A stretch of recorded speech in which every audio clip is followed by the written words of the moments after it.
Hi, I'm Ian, obviously, it's me. So, last night I was challenged by Peggy Lewis Kittner, which, to me, I know her as Miss Peggy, one of my mom's old friends. And I was challenged by her to do the ALS Ice Bucket Challenge. Now, when I decided that I was going to do it, my mom thought that it would be important for me to know how it really is to be a person with ALS. It's not just silly people doing silly things with buckets of ice. No. ALS, and this is my handy-dandy script with some more information, ALS means amyotrophic lateral sclerosis. It's often referred to as Lou Gehrig's disease. Very fatal, not fun. It affects the nerve cell in the brain and in the spinal cord, which means you can't move your muscles. It's really painful, it's really hard, it's really irritating. My mom says that people's bodies stop working, but that doesn't mean their mind does. In essence, they're trapped inside a body that doesn't work. Not fun. So, most people say that when you take the bucket of water and you dump it on your head, that's what it's like being somebody with ALS.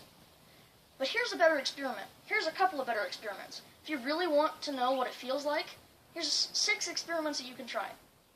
Number 1, pick up a 10-pound weight and pretend that that's your fork at the dinner table.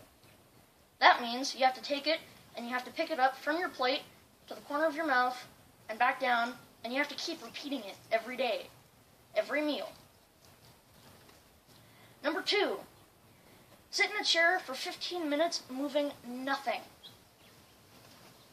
No TV, no computer, no blinking, no scratching your nose, no petting the dog or the cat or the pet or whatever, nothing.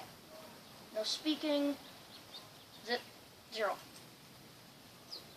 This, as you sit, I want you to imagine this is your life. This is all that you can do without somebody else coming and helping you.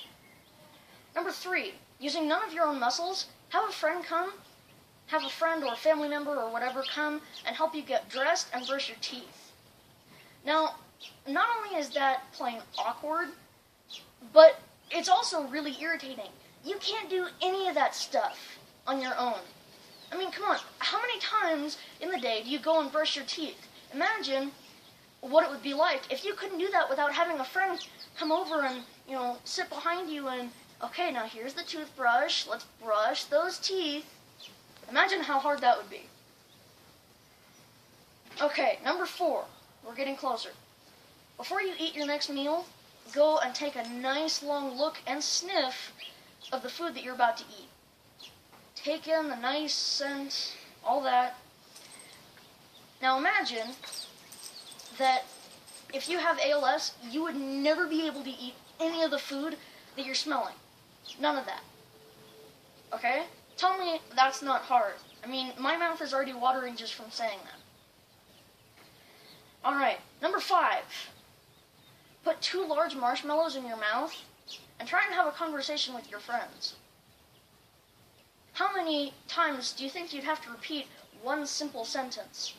I mean, it gets really annoying after a while. Alright, the 6th and final one. Go to bed and stay in one position for as long as you possibly can, not moving anything. Now, I tried this one once without moving anything, and I could only last like 1 to 2 minutes before my feet started to go numb. I mean, it's uncomfortable, it's just kind of hard to do. Okay? Alright, so now that you've heard the long little backstory, it's time for the fun part. I'm going to do the Ice Bucket Challenge. So, as I said before, I was challenged by Miss Peggy, and now I challenge my cousin, Kirsta Vixen, and her roommates at St. Olaf College. I also challenge her younger sister, my cousin, Laura. I also challenge a few other people, Aaron Lesher, Maxwell Nyhold, and I think that's it. Alright, without further ado, here's the bucket. And now I've seen other people where they just take the bucket of water and not any of the ice. So, just to make sure you know, here's my bucket of ice, or here's my ice. into the bucket of water. This is gonna hurt, isn't it? Hey, get away from there. Alright. 1, 2, 3. God, that's cold.